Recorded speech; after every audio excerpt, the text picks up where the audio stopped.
and Amber Thurman's family have come out on a press call, and they're doing what's called a pre-buttal 2-hour town hall right now. Oh, that's nice. Yeah, and I want to Get better ratings, I promise.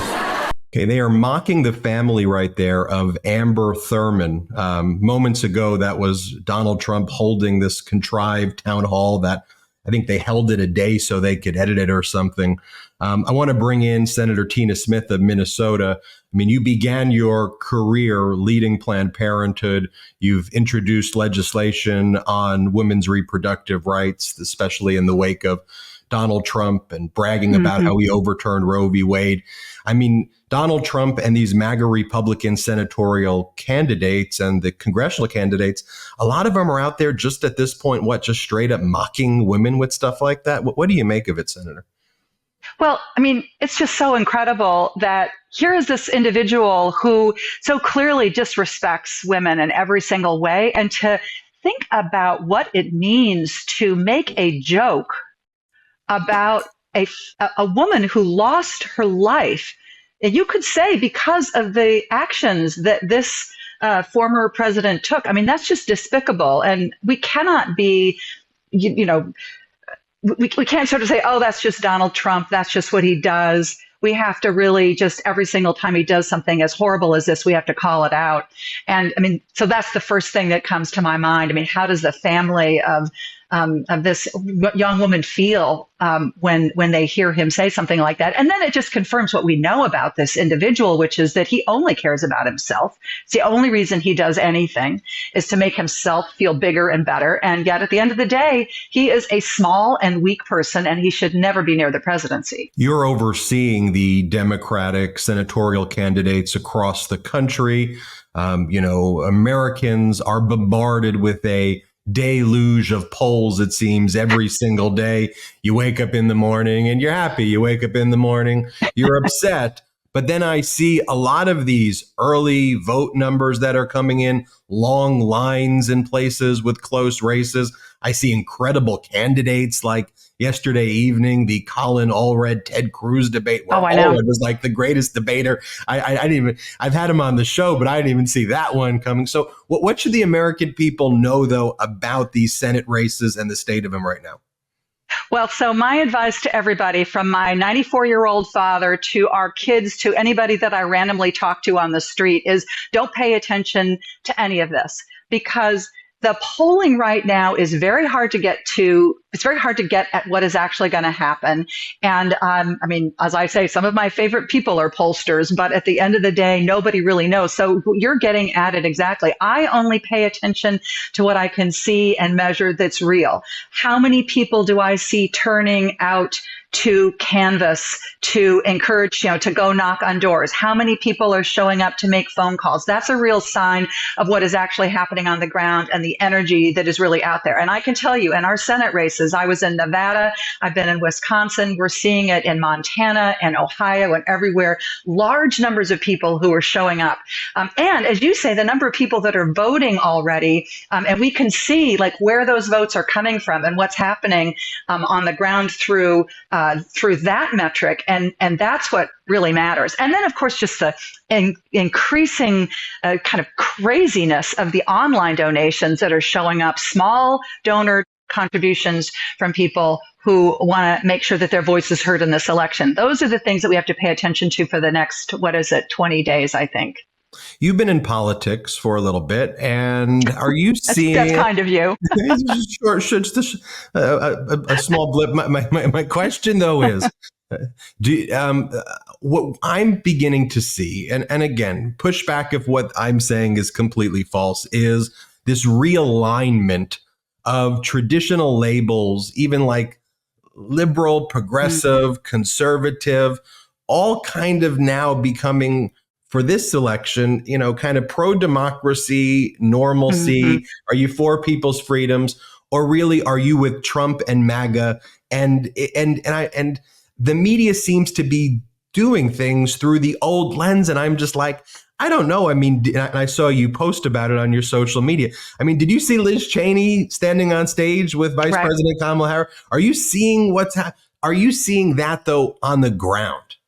Yeah, I totally am seeing that on the ground. We see Republicans and independents that are are like most people. They don't wake up every day and say, "I'm a Republican. I need to take my kids to school," or "I'm a Democrat and I need to go make sure that my mom gets to her doctor's appointment." They're just trying to figure out how to live their lives and how to make everything work as best they can. They don't think about what party they're in, but they can see what is at stake in this election, and so I think that the mainstream media also is really struggling with having to sort of, they want to sort of seem like they're fair and unbiased. And so they end up not giving enough credence, I think, to the crazy stuff that is coming out of Donald Trump's mouth. And they're doing a little bit of he said, she said. I just heard it on a major national news media last night. I'm like, what are you talking about? Donald Trump is saying that he's going to use the military to squash his domestic opponents in the United States. That could be you. It could be me. And you're sort of saying, oh, and Kamala is having trouble mobilizing Latino male voters. I mean, it's the comparisons are just not apt.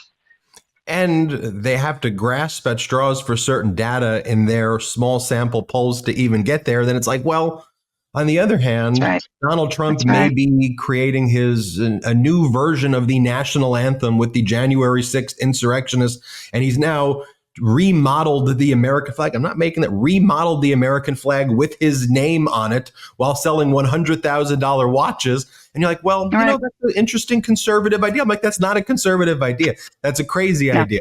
And so That's even right. this morning, he had a softball interview with Fox, and they do this like days in advance so they can, edit it out. Already we're seeing people in the audience are like the chairs of various Republican, MAGA groups out there as well, who act like they're like people at this so-called town hall. But he's asked the most basic question.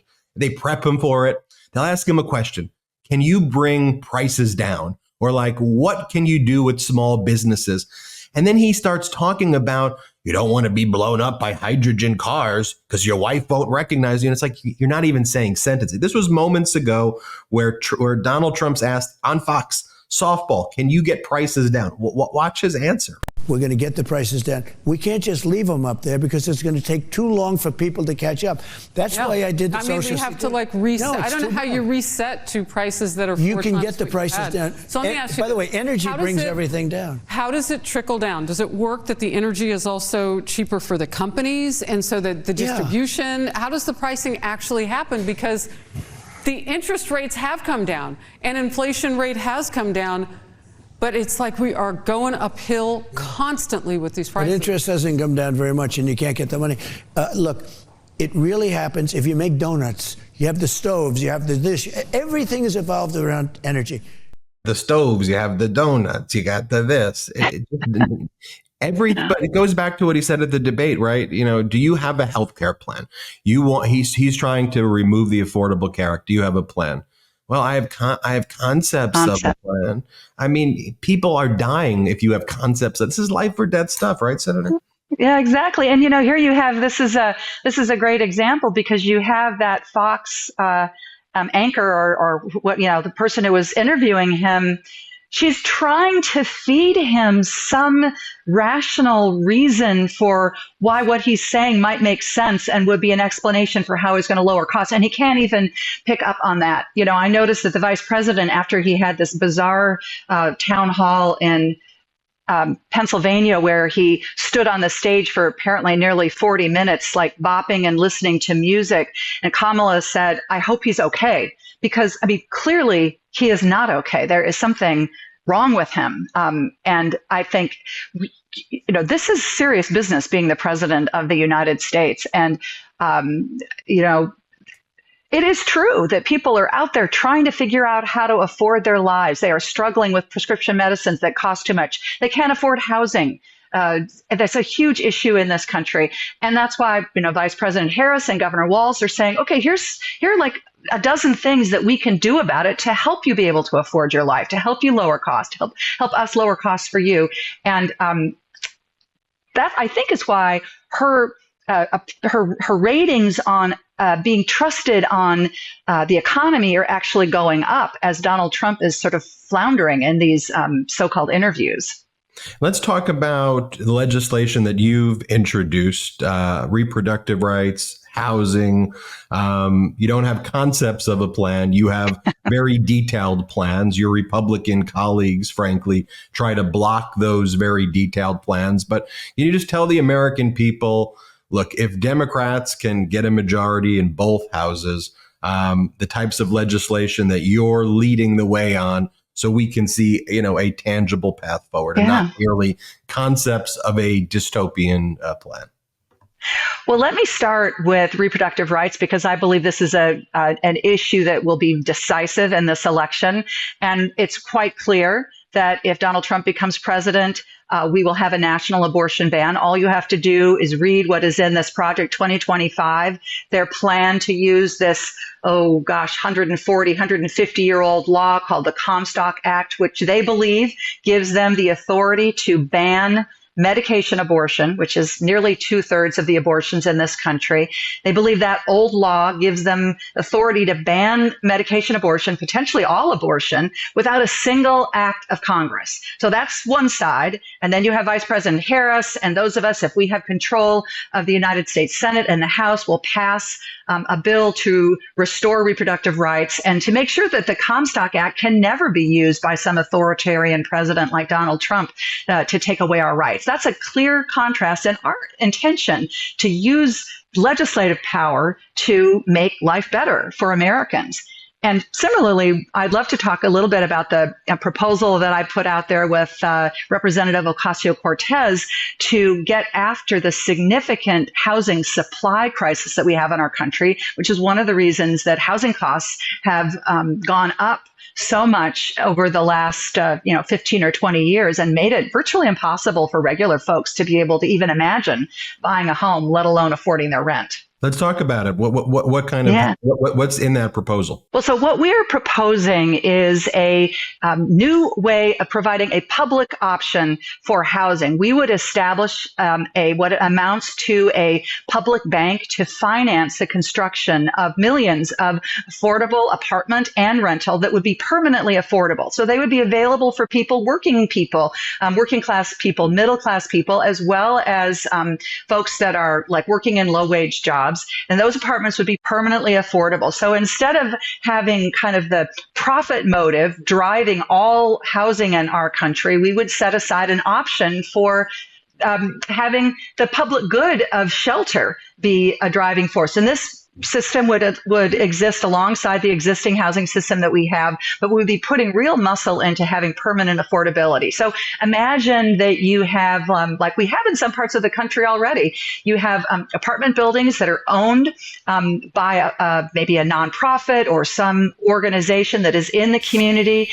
If your income goes up, maybe your rent goes up a little bit. If your income goes down, your rent would go down a little bit, but you can stay in that place. All different ages of people, all different kinds of people can live there. This is a system called social housing that exists in some places in the United States and exists in other parts of the country, other parts of the world, I mean. And it's very exciting to think about what we can accomplish if we move this forward. It was interesting. I saw Governor Walz being interviewed on Fox. And, they tried to hit him with, well, isn't a lot of this stuff just like socialism? And isn't that? And Governor Walz goes, look, I'm the governor of a state. I'm delivering services for people and improving their ways of life.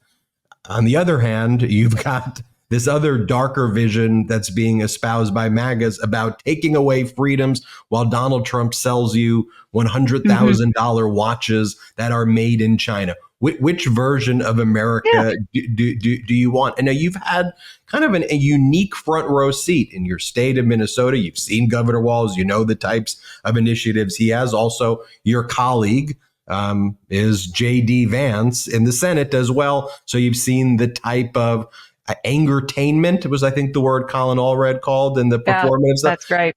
So just tell us as we close out this interview, the contrast between two individuals who you have kind of a unique front row seat in seeing in action. Yeah, well, so Tim Walz believes that people should have the freedom and the opportunity to build the lives that they want, and that there are ways in our society where we all come together so that that's possible. We don't expect every single person to build their own roads or to build their own schools so their kids can get educated. We come together to do some of these things together. And that's what Governor Walz has accomplished in Minnesota in ways that are very popular.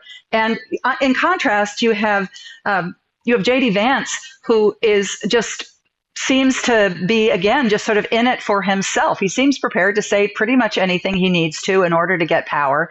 And he seems to be very prepared to tear down the very government institutions that he is asking to lead in order to help make lives better for everybody in this country. So I think the contrast couldn't be more clear. And I've known Tim Walz for nearly 20 years, and he is going to make a really great vice president. I'm excited about that. Senator Tina Smith, anywhere our viewers, what do you suggest they do right now in this home stretch? What should they be doing if they want to support pro-democracy candidates? Well, first, of course, you need to vote, but democracy is not just about voting, it's about taking action. Democracy is an action word, not a sit around and talk word.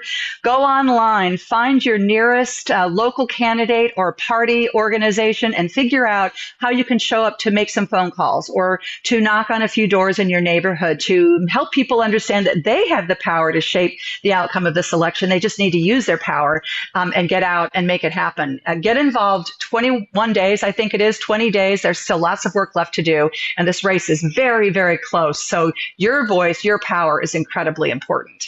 Senator Tina Smith, thanks for joining us. We hope you will join us again in the near future. Thank you so much for everything you do. I look forward to it. Thanks so much, Ben. All right, everyone, hit subscribe and let's get to 4 million subscribers. Thanks for watching. Hey, Meidas Mighty, love this report? Continue the conversation by following us on Instagram @MeidasTouch to keep up with the most important news of the day. What are you waiting for? Follow us now.